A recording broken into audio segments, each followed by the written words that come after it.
Vamos abrir as nossas Bíblias. Epístola aos Hebreus, capítulo 4.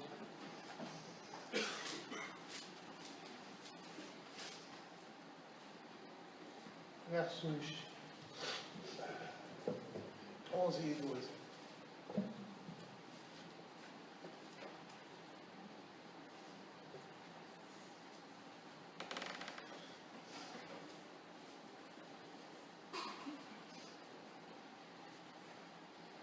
Farei a leitura de todo esse trecho, esse primeiro trecho, verso 1 ao verso 13.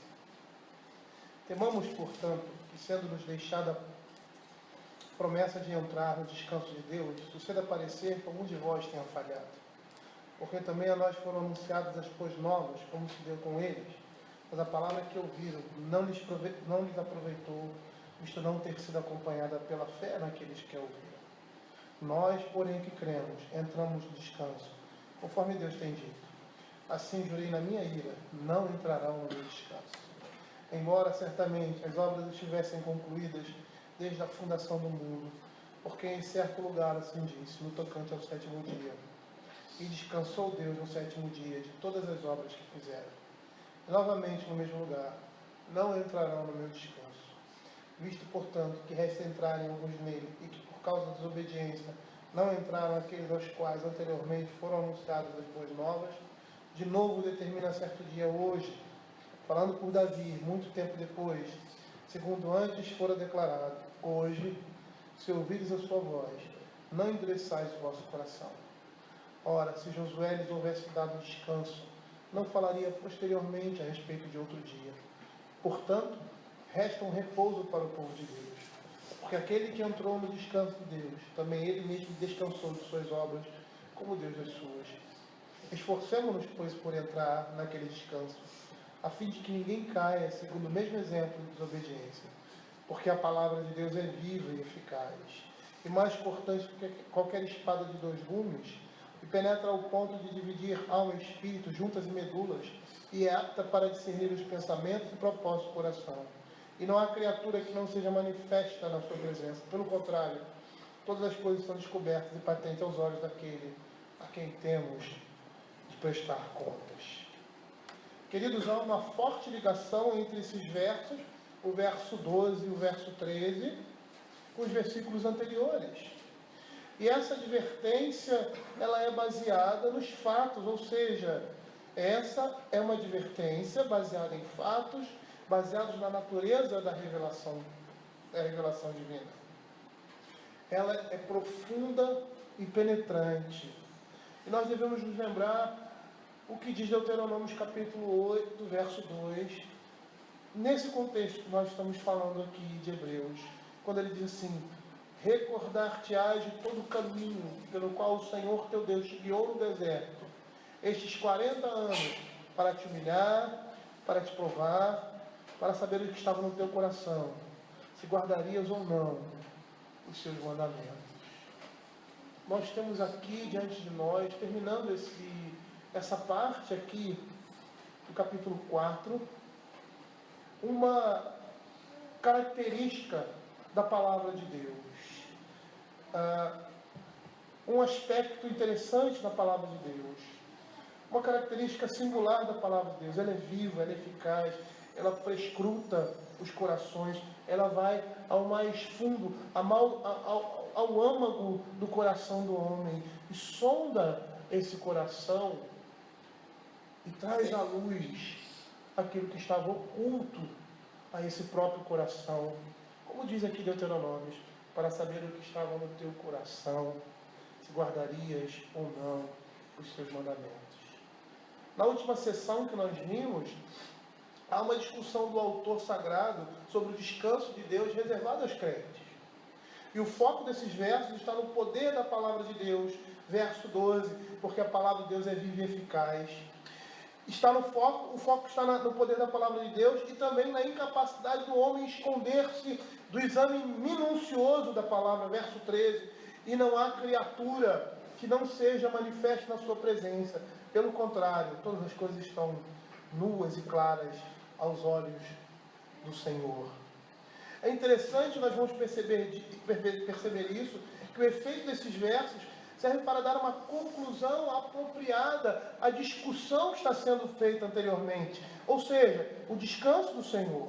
Por isso ele termina dessa forma, porque ele quer chamar a nossa atenção para os vários convites e admoestações que estão sendo feitas aqui no decorrer do capítulo 4 até esse verso. Hoje, se ouvires a sua voz, não endureçais o vosso coração. Ou como o próprio texto diz, esforcemo-nos para entrar nesse descanso. E aí essa advertência dada pelo escritor de Hebreus está diretamente relacionada à primeira, porque aqueles que ouviram essa palavra no deserto não obedeceram, e assim a palavra de Deus se cumpriu. Assim jurei na minha ira, não entrarão no meu descanso. Nós não podemos negligenciar a voz de Deus. Nós não podemos tratar a voz de Deus como a voz de qualquer homem, de um homem qualquer. Aquilo que ele disse vai se cumprir. As suas advertências são verdadeiras, seus caminhos são vida, por mais difíceis que possam ser. E é nesse contexto que nós temos que ver os versos a seguir. Esforcemos-nos para entrar no descanso. Por quê? Porque a palavra de Deus é viva e eficaz. Porque Deus não quebra a sua palavra.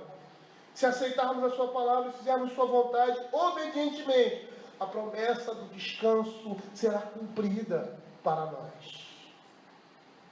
Pois os que entram no descanso de Deus são aqueles que ouvem e creem.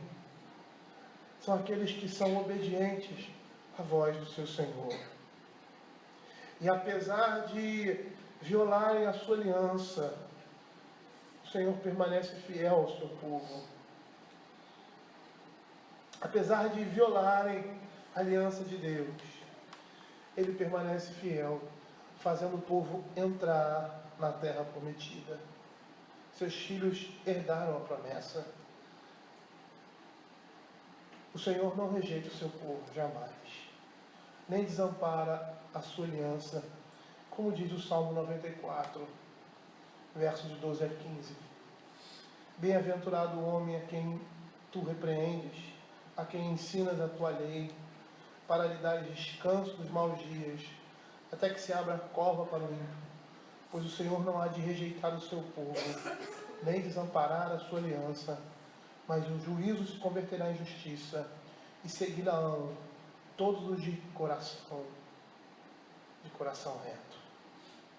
Os que caíram no deserto foram aqueles que não permaneceram firmes à voz do Senhor. Estavam no meio do povo de Deus, mas não ouviram a sua voz. E muitos ali não faziam parte do povo de Deus. E a graça do Senhor foi ali manifestada na vida daquelas pessoas, porque preservou, e é isso que a graça de Deus faz em nós. Ela preserva a nossa vida do mal, ela nos faz perseverar no Senhor. E é nesse contexto que ele termina esse fragmento com essa advertência, instrução, admoestação com relação à palavra de Deus. A excelência da palavra que estava sendo trazida ali na igreja de Hebreus, a excelência da palavra que foi trazida ali no meio do povo de Deus. Quando ele diz, porque a palavra de Deus é viva e eficaz, e mais cortante do que qualquer espada de dois gumes. É interessante nós observarmos que esse adjetivo vai descrever a primeira característica da palavra, aqui no texto, falada e escrita. E de certa forma, essa característica de vivo, como ele caracteriza aqui a palavra viva, ela vai descrever tudo o que se fala consequentemente da palavra. Pois vivo significa cheio de vivacidade, algo que tem vigor, força, energia, que manifesta firmeza, algo que é intenso e penetrante, que não deixa de existir ou de ter uso. Essa definição é uma definição dicionarística. de vivo e um qualificativo exato para a palavra de Deus. Sempre que o Senhor nos torna alvo de sua palavra, Ele está tratando diretamente conosco de uma forma muito séria. E a finalidade com isso é mover os nossos sentimentos mais profundos. Não há parte da nossa alma que não receba a influência dessa palavra. É por ela que somos convencidos, é por ela que somos conformados à imagem de Cristo. E aí nós vemos o poder, a vivacidade da palavra, porque como diz, vivo, mas é eficaz.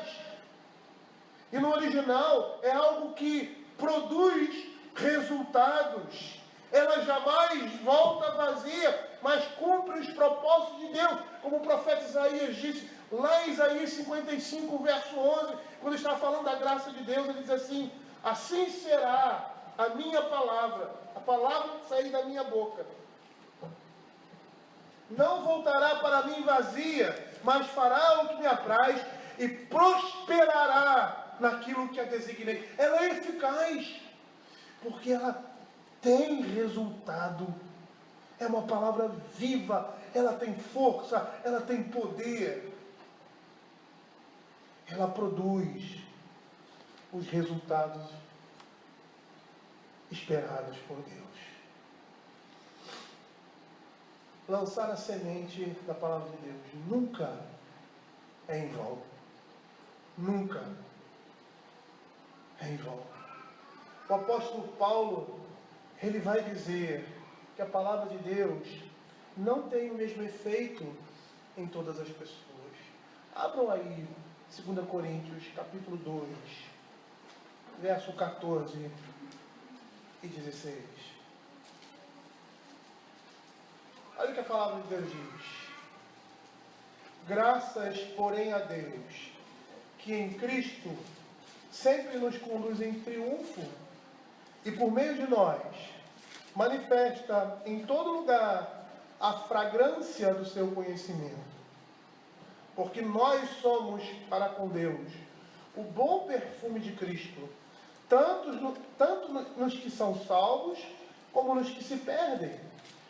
Para estes, para os que se perdem, cheiro de morte para a morte, para com aqueles, aroma de vida para a vida. Ou seja, o que o apóstolo Paulo está dizendo aqui, o apóstolo Paulo está dizendo que a palavra de Deus, ela traz graça para alguns e juízo para outros. Ela sempre vai cumprir o seu propósito, o propósito que Deus designou ao lançar a sua palavra, ao pregar, ao ensinar, ao proclamar a palavra de Deus. Ela sempre vai cumprir os propósitos de Deus. Nos eleitos, dos crentes, com o fim de humilhá-los por meio de um reconhecimento do que na verdade eles são, ou seja, eles não são. A palavra de Deus aplica o seu poder nos seus corações, para que fujam e se escondam na graça de Cristo. Essa é a frase que Calvino fala em seu comentário. E o que jamais poderia ocorrer se ela não penetrasse profundamente no coração do homem. João Calvino vai dizer que a nossa hipocrisia, que se encontra nos recônditos do nosso coração, precisa ser retirada, precisa ser erradicada.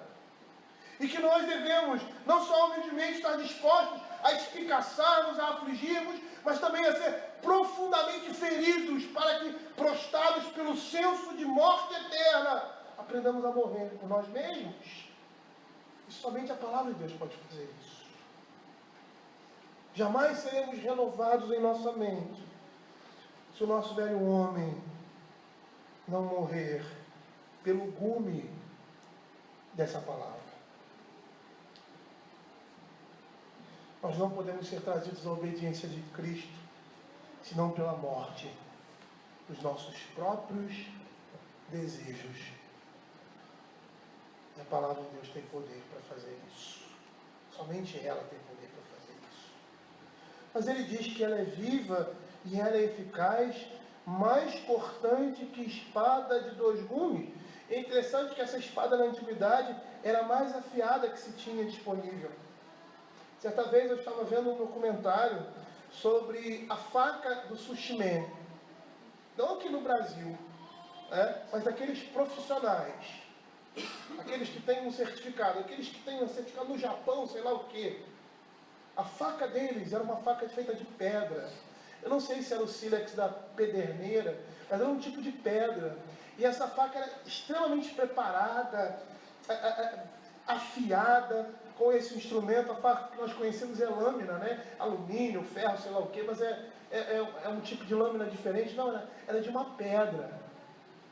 E nesse documentário ele mostrava que essa faca tinha que ser tão afiada que esse sushi man, ele cortava a carne do peixe ou de qualquer outro animal e saía um filete que você olhava e via do outro lado.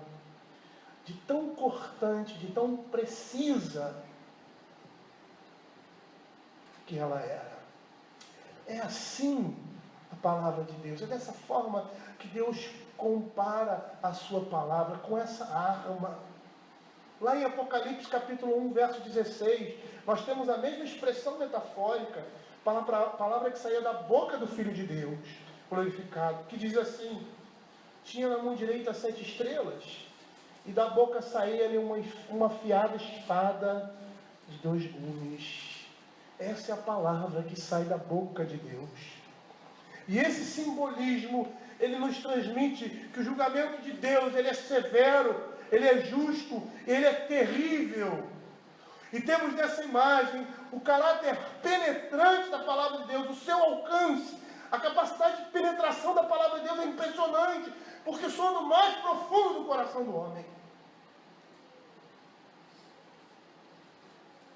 O Senhor Deus tem um poder supremo sobre as suas criaturas. Os que se recusam a escutar a sua palavra enfrentam o julgamento e morte, enquanto os que a obedecem entram no descanso de Deus e têm vida eterna. Mas ele diz aqui ainda, especificando a penetração, o alcance dessa palavra, que ela é mais cortante, penetra ao ponto de dividir alma e espírito, juntas e medulas, e é apta para discernir os pensamentos e propósitos do coração.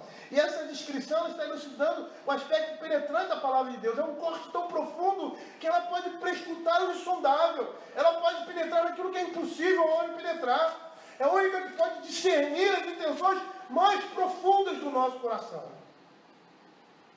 Ela prescruta o homem em sua inteireza, em seu mais profundo ser. E ela pode chegar a dividir aquilo que é impossível de ser dividido. Por isso ela é apta para discernir os pensamentos e os propósitos do coração do homem. Nós não conseguimos ver o que está na mente dos nossos irmãos e no coração. Nós vemos o que é externo. E muitas vezes a manifestação externa representa aquilo que existe dentro do nosso coração.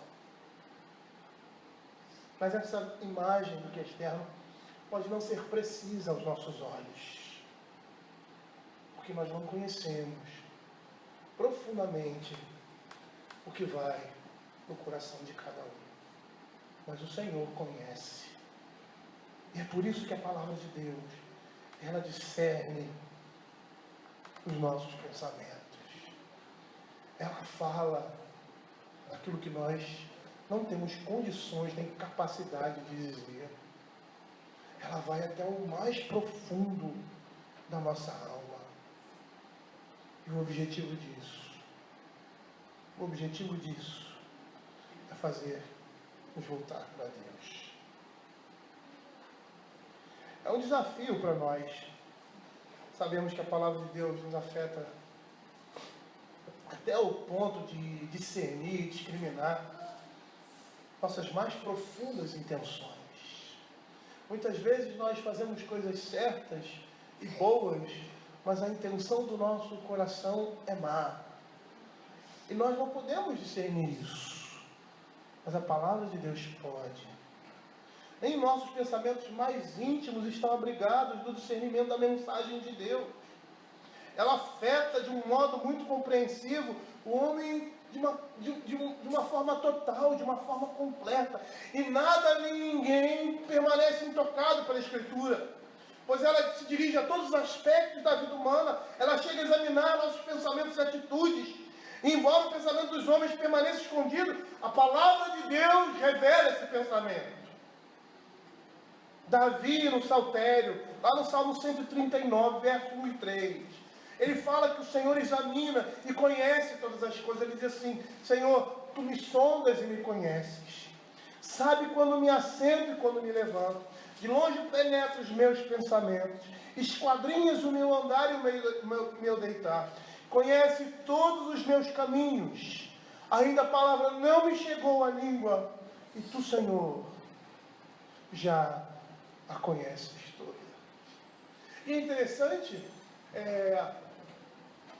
citarmos o contexto do Salmo 139. Davi, nesse salmo, ele estava sendo perseguido e difamado. E ele estava justo diante daquela situação. E ele recorre ao Senhor, falando da sua onisciência e da sua onipresença. E ao final desse salmo, ele diz assim, como se ele dissesse assim: Senhor, vê se há em mim algum caminho mau.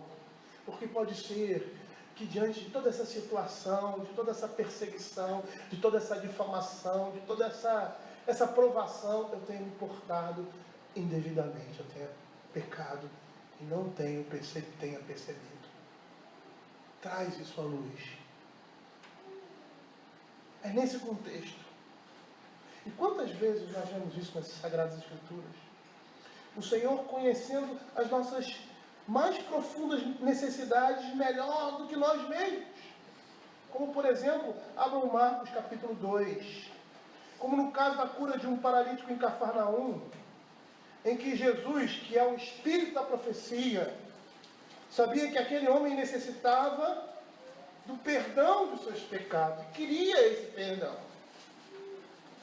Diz assim, lá no verso 5, vendo-lhes a fé, disse: estão perdoados os seus pecados. Como assim? O Senhor Jesus viu que ele queria ser perdoado? Ou seria somente o que eles demonstravam com a sua atitude, que ele descobriu aquilo, ou o seu coração dizia isso? E o Senhor sondou o coração daquele homem. Segundo o texto bíblico, segundo a leitura, uma leitura atenta, nós vamos ver que o Senhor sondou o coração dele e percebeu que era isso que não só ele necessitava, mas era que ele desejava também. Mas não só isso. Ele conhecia o pensamento daqueles escribas que estavam com ele. Olha o que diz os versos 6 a 8. Mas alguns dos escribas estavam assentados ali e arrazoavam em seu coração. Eles não falaram isso. Eles pensaram. Por que fala ele deste modo? Dizem eles no seu pensamento.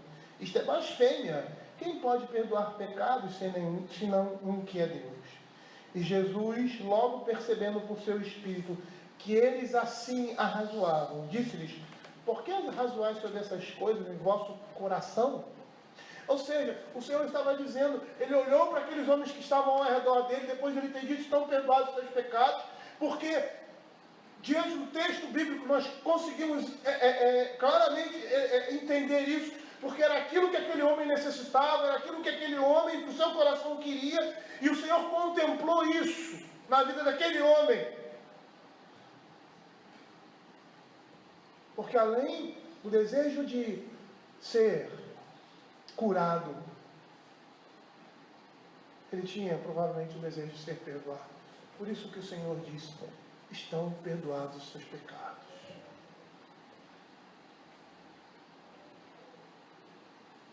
Ele não pediu perdão verbalmente, mas provavelmente no seu coração é isso que ele desejava. E por que nós chegamos a essa conclusão? Porque no caso dos fariseus, o Senhor Jesus dá uma resposta a eles que eles não fazem essa pergunta verbalmente. Eles estavam pensando, eles não estavam falando em voz alta, mas em seus corações. E o Senhor Jesus, que sonda o coração do homem, que sondou o coração daquele homem que estava descendo ali, e que sondava o coração de todos aqueles que estavam ao seu redor, sabe o que eles estavam falando no mais íntimo do seu coração. Não é o coração o agente principal das nossas disposições, nossos sentimentos, nossos pensamentos? Não é o coração de uma pessoa que mostra quem realmente ela é? Eu poderia dar um outro exemplo. A mulher pecadora, lá de Lucas capítulo 7. Abram aí, verso 36 a 49. Lucas 7, 36 a 49.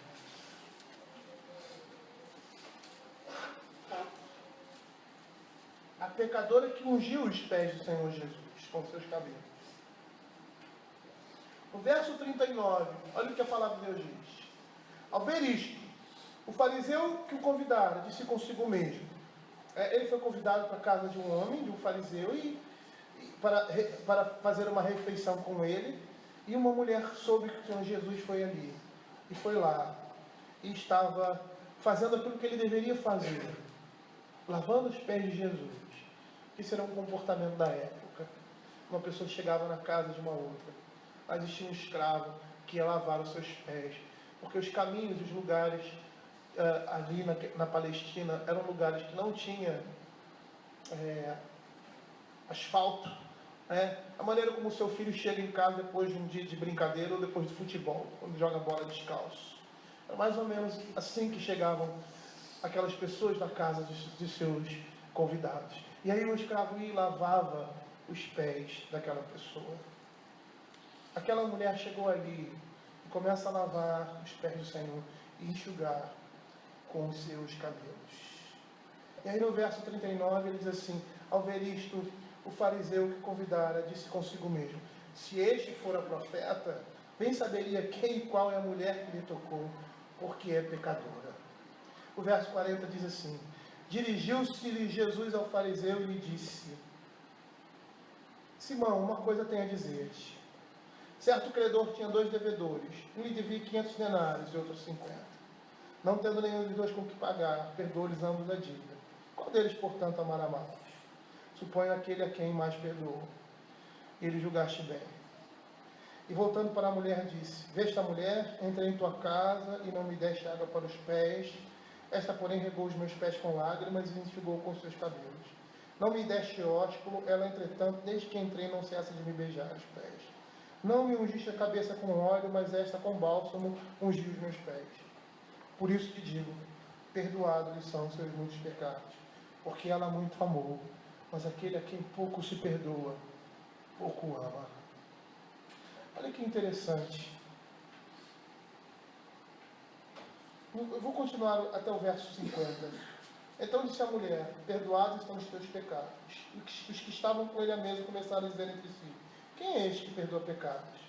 Mas Jesus disse à mulher: a tua fé te salvou, vai-te em paz.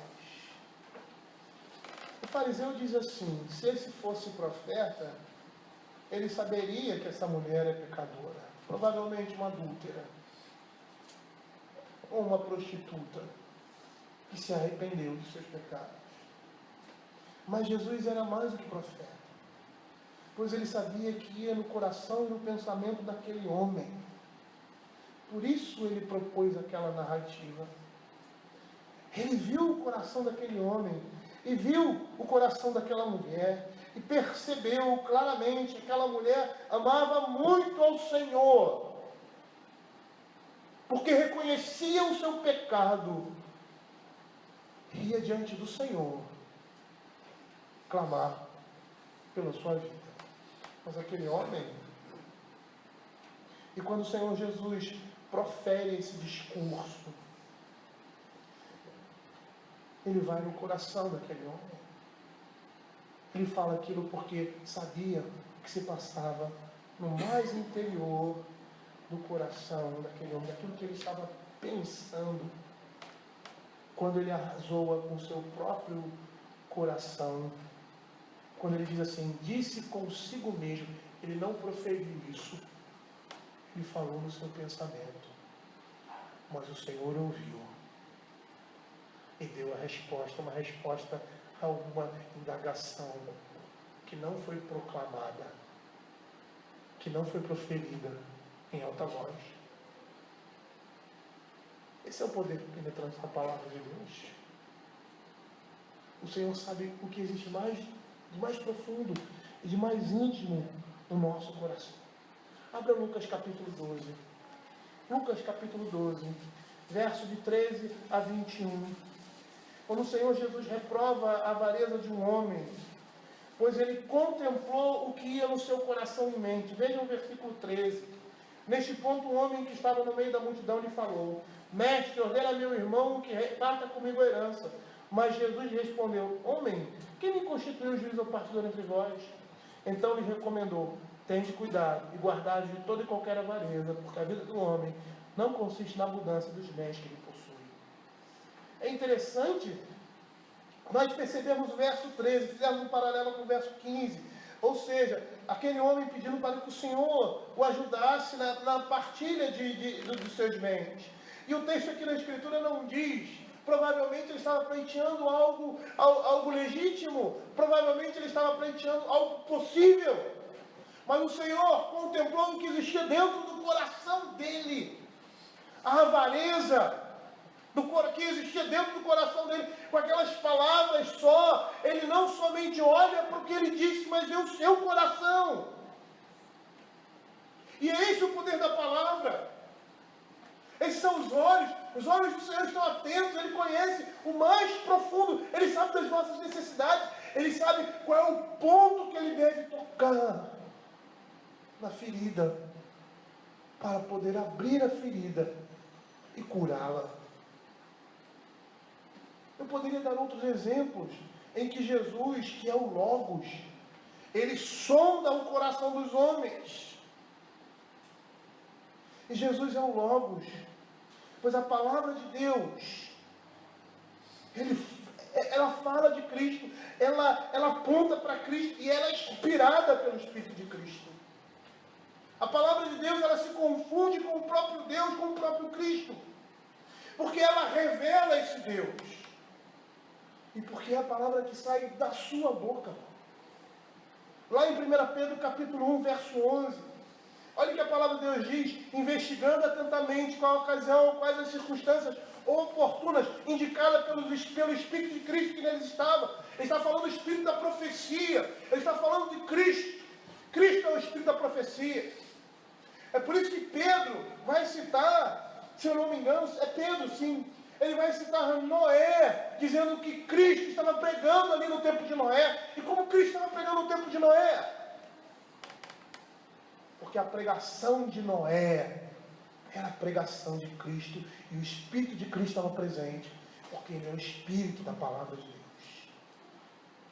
Em 2 Pedro capítulo 1, verso 20, ele diz assim, sabendo primeiramente isto, que nenhuma profecia da Escritura provém de particular elucidação, porque nunca jamais qualquer profecia foi dada por vontade humana. Entretanto, homens santos falaram da parte de Deus, movidos pelo Espírito Santo. A palavra de Deus, ela tem poder, porque é a palavra de Deus. Esses homens falaram não pelas suas próprias convicções, não pelo seu próprio entendimento, mas eles falaram movidos pelo Espírito Santo. E ela discerne os propósitos e intentos do coração, porque ela representa o próprio Deus, porque é a palavra de Cristo, porque é Deus que inspira a sua palavra por meio do seu Espírito. Por isso elas têm a mesma característica que Deus tem, pois é Deus falando de si mesmo. Lá em João capítulo 12, verso 47 e 48, Jesus profere as seguintes palavras: eu vim como luz para o mundo, a fim de que todo aquele que crê em mim não permaneça nas trevas. Se alguém ouvir as minhas palavras e não as guardar, eu não julgo, porque eu não vim para julgar o mundo, e sim para salvá-lo. Quem me rejeita e não recebe as minhas palavras, tem quem o julgue. A própria palavra que tenho proferido, essa julgará no último dia. É o Senhor quem expõe os motivos escondidos no coração do homem na Sagrada Escritura. É a revelação de Deus, é a palavra de Deus. É por isso que ela pode penetrar, é por isso que ela pode motivar, é por isso que ela pode incentivar. Nós não precisamos, nem podemos, nem temos capacidade de fazer nada para que essa palavra alcance o seu propósito, porque ela já vem com isso, porque é a palavra de Deus. Não precisamos, não temos a necessidade de usar técnicas ou coisas que vá mover o coração dos homens. Porque nós até podemos fazer isso, não é? Emocionar com as nossas palavras. Mas quando saímos daqui, dermos o primeiro passo para baixo daquela escada, voltando para a nossa casa, aquilo que foi lançado no nosso coração, por estratégias de homens, vai embora. Não tem um alcance eterno e permanente no nosso coração. No início da Epístola de Hebreus, o autor sagrado ele vai enfatizar o fato de Deus falar ao homem. O vemos em Hebreus 1 e 2. Havendo Deus outrora falado, muitas vezes, de muitas maneiras, aos pais pelos profetas. Nesses últimos dias, nos falou pelo Filho, a quem constituiu o herdeiro de todas as coisas, pelo qual também fez o universo. Nós vamos perceber que muitas vezes a palavra de Deus é confundida com o próprio Deus. Hebreus 11, verso 1, vai dizer assim: pela fé entendemos que foi o universo formado pela palavra de Deus. Mas Hebreus diz que o Senhor constituiu Cristo herdeiro e Ele foi um instrumento para fazer todo o universo. Mas aqui em Hebreus capítulo 11, verso 1, a palavra de Deus diz que o universo foi formado pela palavra de Deus. De maneira que o visível veio existir das coisas que não aparecem. E lá em João capítulo 1, verso 1 e 3, ele diz assim: no princípio era verbo. Verbo em latim é verbum, palavra, o que foi traduzido aqui por verbo. Verbo no dicionário da língua portuguesa é palavra. No princípio era a palavra de Deus, e a palavra estava com Deus, e a palavra era Deus. Ela estava no princípio com Deus, todas as coisas foram feitas por intermédio dele, e sem ele nada do que foi feito se fez. E ele diz que esse Logos, que esse Verbum, é o Deus, é Cristo. É por isso que a palavra tem poder, porque essa é a palavra que sai da boca de Deus. Nós não conseguimos entender como é que isso funciona. A palavra de Deus diz que o Senhor fez o universo através da sua palavra, a luz e houve luz, mas ela também diz que foi por meio de Cristo que todas essas coisas existiram. Mas vamos perceber aqui que a Escritura está dizendo que o Cristo é a manifestação de Deus, que Jesus é o próprio Deus, porque é a sua palavra, é Ele próprio. Não dá para entender isso. Se nós fôssemos logicamente entender isso, nós não conseguimos entender. Ele é o Emanuel, é o Deus conosco, é a palavra de Deus no nosso meio. Como entender isso? Ele é a segunda pessoa da Trindade. Ele é o próprio Deus no meio do seu povo.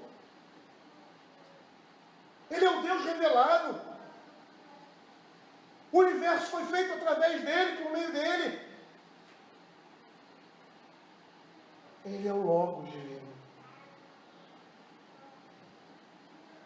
A palavra de Deus muitas vezes é confundida com o próprio Deus, porque ela vem dele, tem origem nele, pertence a ele.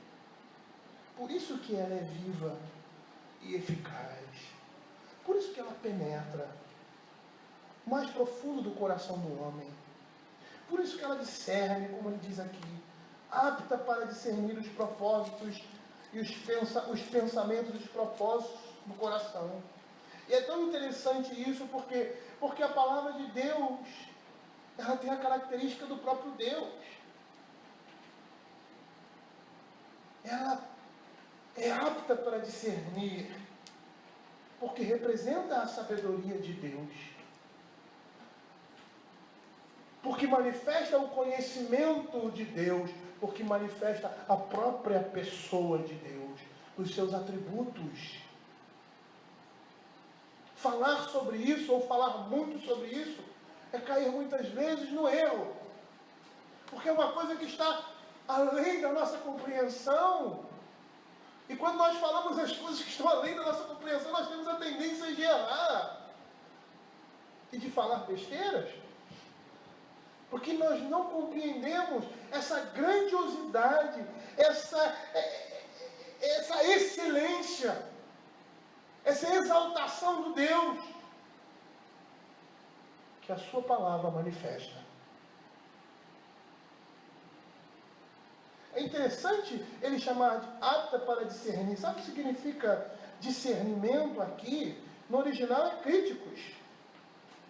Essa é a palavra no original grego, críticos, que significa, em relação ao julgamento, alguém capaz de julgar, que tem habilidade para julgar. Significa dizer que a palavra de Deus traz à nossa mente a luz do conhecimento, como se tirasse de um labirinto, vai dizer João Calvino, onde jazia outrora enredada. Não há trevas mais densas que a incredulidade. Não existe isso. A hipocrisia é aquilo que nos cega de uma forma terrível. E a palavra de Deus dissipa essas coisas. Ele faz a hipocrisia bater em retirada. Ele lança no pó a incredulidade. Isso tudo a palavra de Deus vai fazer. Às vezes nós somos tão incrédulos, porque estamos de repente numa situação, no meio de pessoas, numa discussão, que às vezes pensamos assim, eu não vou falar isso porque ele não crê na palavra de Deus. Vai ser falar a esmo. Mas não pense dessa forma. Porque a palavra de Deus tem poder. E ela vai cumprir aquilo que lhe apraz. Não deixe de ter a oportunidade de falar as verdades do Evangelho. Não deixe de ter a oportunidade de não é criticar, mas exortar, a palavra é essa. Um irmão, quando está em pecado, se está rebelde, obstinado, não pense dessa forma. Ele está tão rebelde, está tão obstinado, que não adianta eu falar nada. Meus pais são tão duros de coração, eles não conhecem o Evangelho, não adianta eu falar. Mas a palavra de Deus diz, fale, porque ela vai cumprir o seu propósito na vida daqueles que a ouvem, seja para a glória de Deus, na salvação dessas almas, seja para a glória de Deus, trazendo mais juízo e condenação sobre aqueles que ouvem a palavra de Deus. Porque o caminho para a graça de Deus começa no juízo. Vocês sabiam disso? Que todos aqueles que alcançam a graça de Deus, eles primeiro são julgados pela palavra.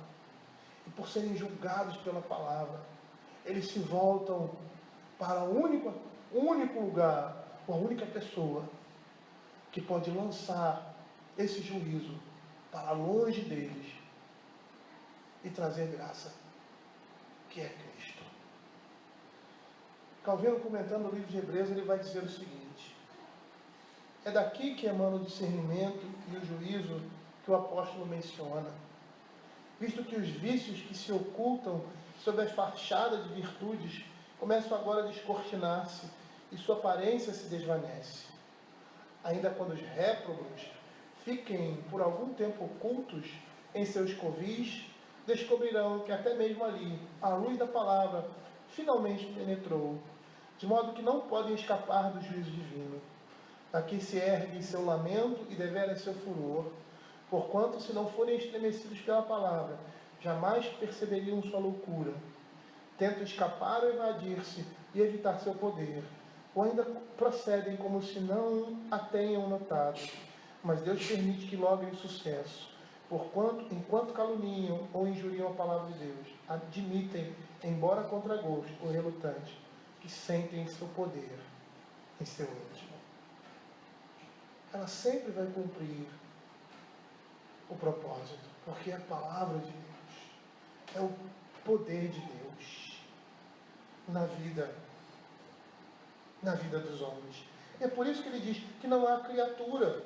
O autor sagrado diz que não há criatura que possa se ocultar da vista de Deus.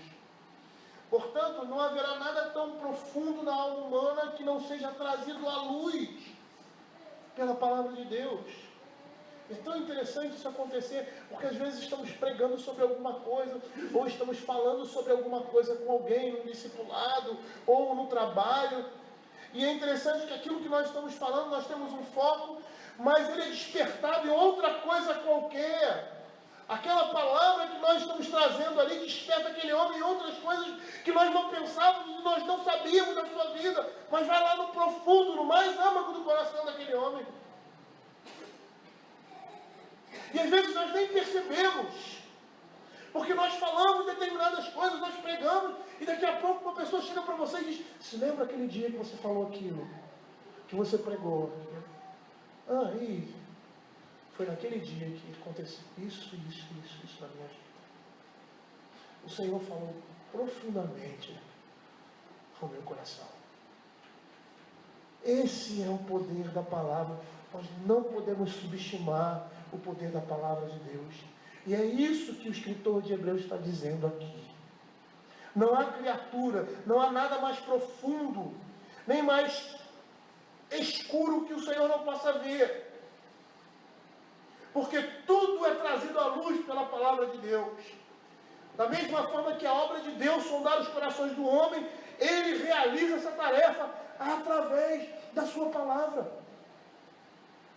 É através da palavra pregada, é através do ensino da palavra, da semente lançada, que o Senhor sonda o coração nos homens.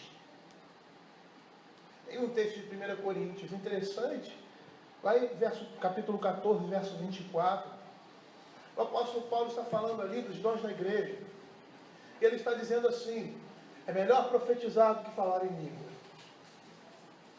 Ou seja, é melhor pregar a palavra de Deus do que falar em línguas estranhas. E aí ele diz assim, verso 24: porém, se todos profetizarem e entrar algum incrédulo em dúvida, é ele por todos convencido e por todos julgado. Tornam-se manifestos segredos do coração. E assim, prostrando-se com a face em terra, adorará a Deus, testemunhando que Deus está de fato no meio de vós. É interessante nós observarmos o significado das palavras convencido e julgado aí no original. Essas duas palavras representam respectivamente convencido, sentenciado, refutar, convencer, sentenciar, refutar, reprovar por meio de evidências condenatórias, trazer à luz, expor, achar falta em, corrigir pela palavra, exigir prestação de contas, mostrar para alguém sua falta. Julgar ou julgado, examinado, analisado cuidadosamente, determinado a excelência ou os defeitos de alguma pessoa e coisa. A palavra de Deus está dizendo que os homens, através da pregação da palavra, são todos convencidos, ou seja, reprovados, sentenciados, expostos, reprovados por meio das evidências, achados em faltas, corrigidos. A palavra faz com que tenhamos que prestar conta, mostra as nossas faltas, o nosso pecado. examina, analisa cuidadosamente o mais profundo do nosso coração, determina a excelência, os defeitos de alguma pessoa ou coisa. É isso que a palavra de Deus faz. Porque a palavra de Deus representa o poder de Deus. E é interessante observar aqui no verso 13, que pela leitura desse verso, a ênfase muda da palavra para o próprio Deus. E aí, mais uma vez, você vê confundido Deus com a sua própria palavra. Porque a palavra de Deus é viva e eficaz, mais cortante do que qualquer espada de 2 gumes, e penetra até o ponto de dividir alma e espírito, juntas e medulas, e é apta para discernir os propósitos do coração, e não há criatura que não seja manifesta na sua presença. Que presença? A presença da sua palavra? Também. Pelo contrário, todas as coisas estão descobertas e patentes aos olhos daquele a quem temos de prestar contas. Ou seja, a partir de agora ele começa a falar do próprio Deus. Ou seja, falar de Deus e falar da sua palavra é a mesma coisa. Porque a palavra de Deus representa o próprio Deus. Porque é a revelação dele. Lembram o que nós vimos hoje de manhã?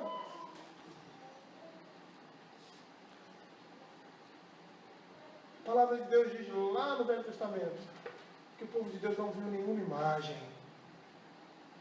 Mas só ouviu a voz. Nós conhecemos a Deus através da sua voz. Nós não conhecemos a Deus através dos olhos da carne, mas através dos olhos da fé. E como é que eu posso ver Deus? Como é que eu posso contemplar a presença de Deus? Eu vou ver Deus, eu vou contemplar a presença de Deus ao ler a sua palavra. O Senhor Jesus disse que as suas ovelhas são aquelas que ouvem e seguem. Uma ovelha cega podia seguir o seu pastor, mas uma surda não.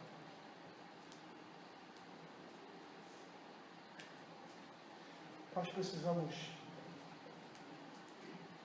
entender que a palavra de Deus, ela representa o próprio Deus.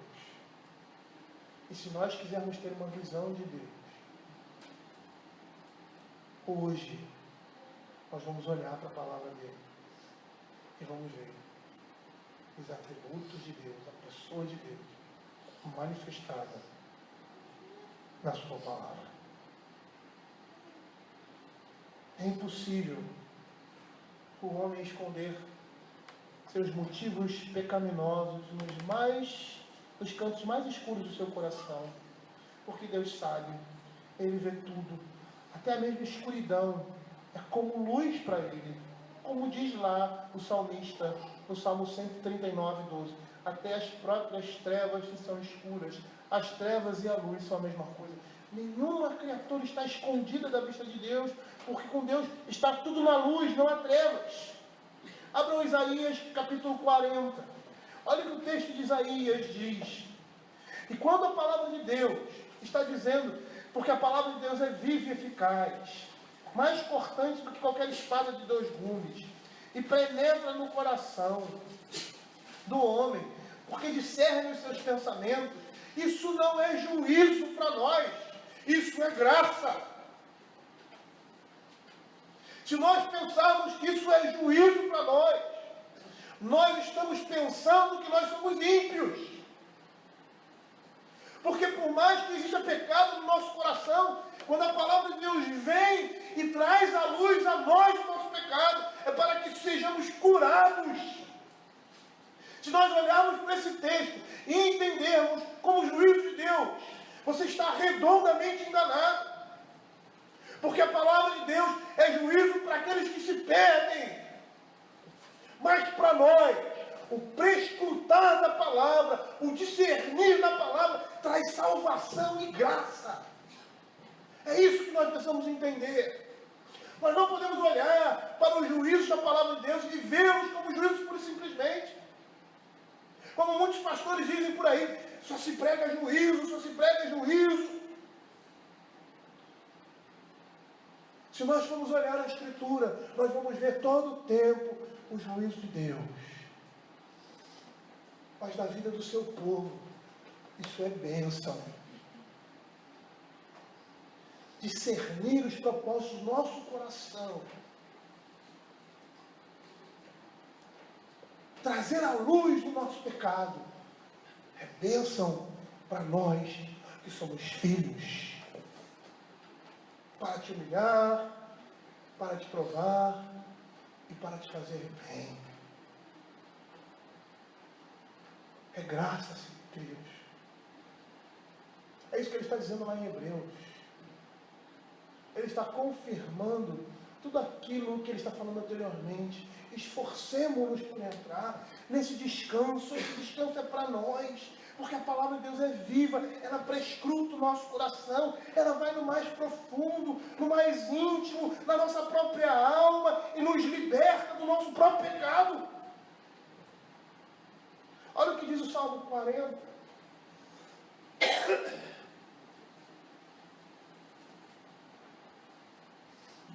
Que fala da grandeza do Senhor. Eu quero ler o Salmo até o verso 31. Mas o verso principal é o verso 27, que diz assim: Por que, pois, dizeis a Jacó e falas a Israel, o meu caminho está encoberto ao Senhor, e o meu direito passa desapercebido ao meu Deus? Quem na concha, Isaías 40, de 12 a 31, o texto que eu li foi o 27, que é o principal. Quero chamar a atenção de vocês para isso, porque Deus está dizendo assim ao seu povo.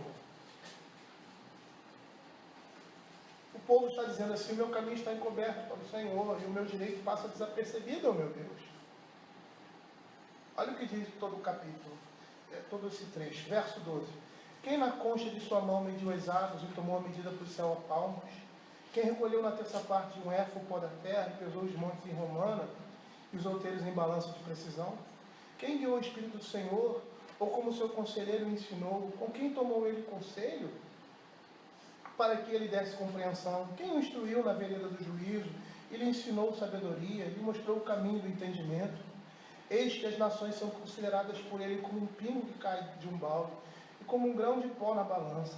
As ilhas são como o pó fino que se levanta. Nem todo o líbano basta para queimar, nem seus animais para um holocausto. Todas as nações são perante ele como coisa que não é nada. Ele as considera menos do que nada, como um vácuo. Com quem comparareis a Deus? Ou que coisa semelhante confrontareis com ele? O artífice funde a imagem, e o ourives o cobre de ouro, e cadeias de prata forja para ele. O sacerdote idólatra escolhe madeira que não se corrompe, e busca um artífice perito para assentar uma imagem esculpida que não oscila. Acaso não sabeis, porventura não ouvis, não vos tem sido anunciado desde o princípio, ou não atentastes para os fundamentos da terra? Ele é o que está assentado sobre a redondeza da terra, cujos moradores são como gafanhotos. É ele que estende os céus como cortina e os enrola como tenda para neles habitar. É ele que reduz a nada os príncipes e torna em nulidade o juízo da terra. Mal foram plantados e semeados, mal se arraigou na terra o seu tronco, já se secaram. Quando um sopro passa por eles e uma tempestade os leva como palha. A quem, pois, me comparareis para que ele seja igual, diz o santo? Levantai ao alto os olhos e vede. Quem criou essas coisas?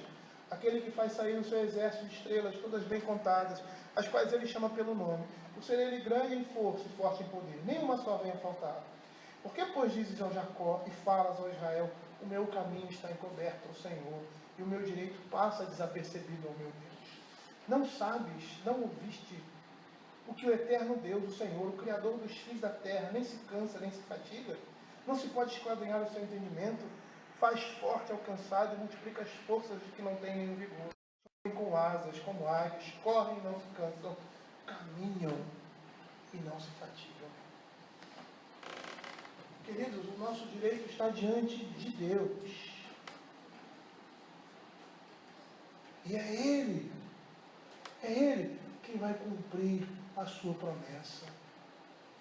Esforcemos-nos por entrar nesse descanso. Porque a palavra de Deus é viva. Os nossos queixumes e as nossas reclamações com relação ao nosso pecado, com relação a esse mundo de pecado, não está distante do Senhor. Os nossos sofrimentos, porque aqui o povo estava sofrendo debaixo da mão poderosa de Deus, ou seja, iria sofrer. E eles se sentiam oprimidos.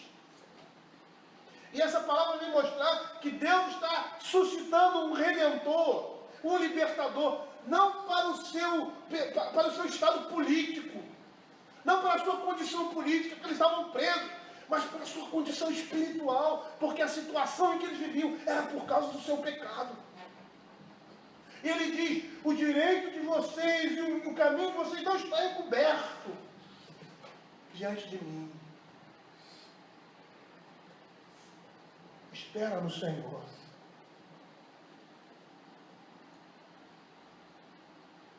Às vezes os nossos olhos estão tão nesse mundo que nós não conseguimos perceber que as coisas que acontecem nesse mundo estão ligadas ao mundo por vir. O homem que é a coroa da criação é convidado a andar na luz do Senhor para que veja claramente.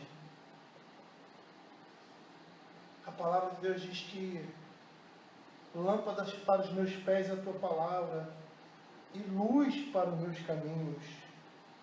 Lá em João capítulo 8, verso 12, ele diz assim, de novo lhes falava Jesus dizendo: eu sou a luz do mundo. Quem me segue não andará em trevas, pelo contrário, terá a luz da vida.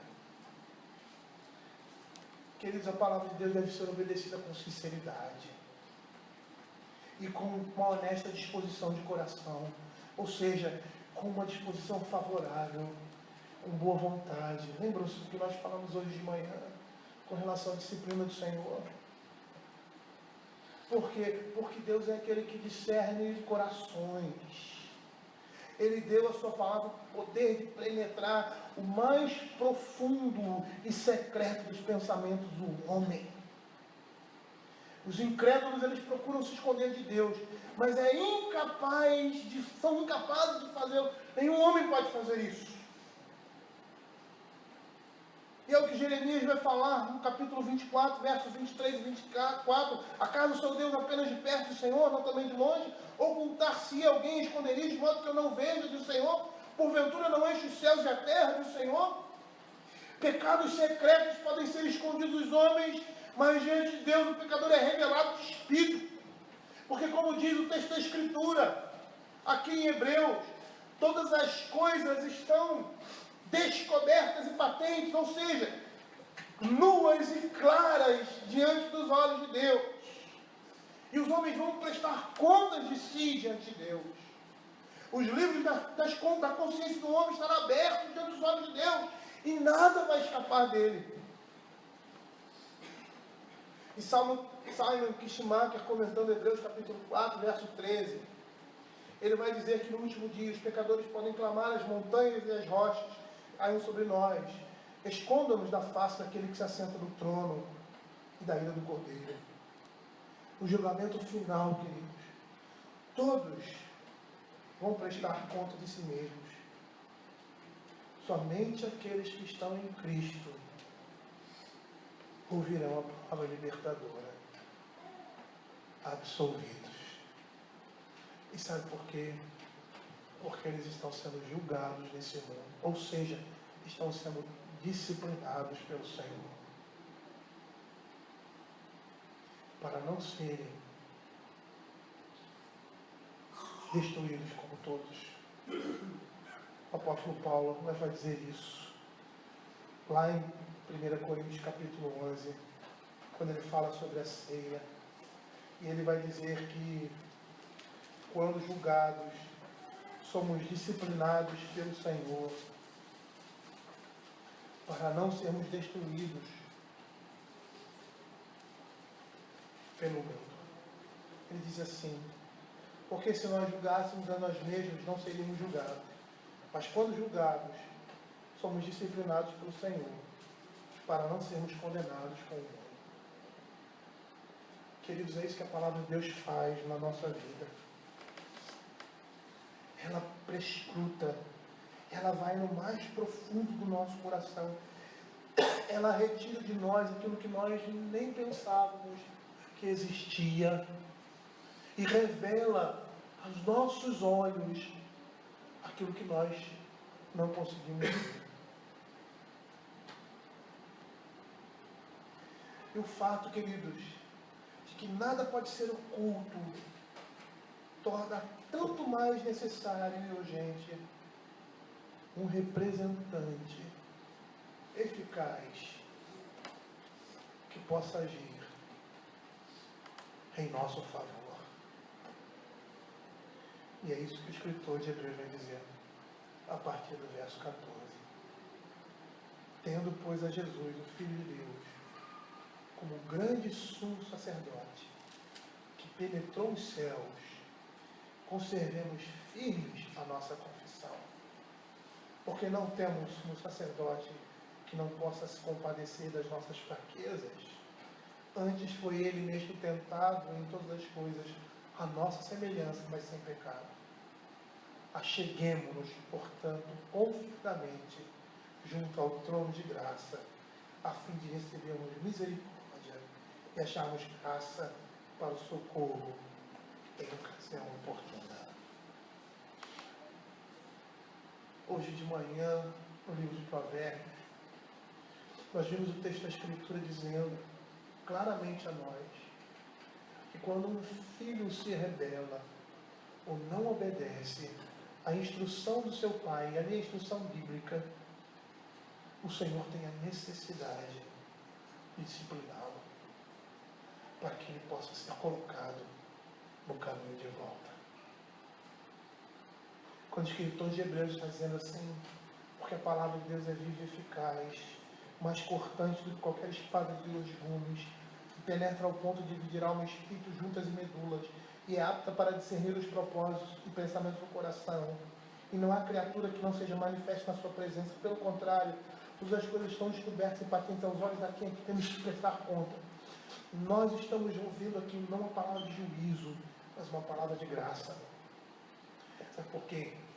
Porque o Senhor, Ele vai desvendar todos os mistérios do seu coração e vai fazer com que você sirva o Senhor em novidade de vida.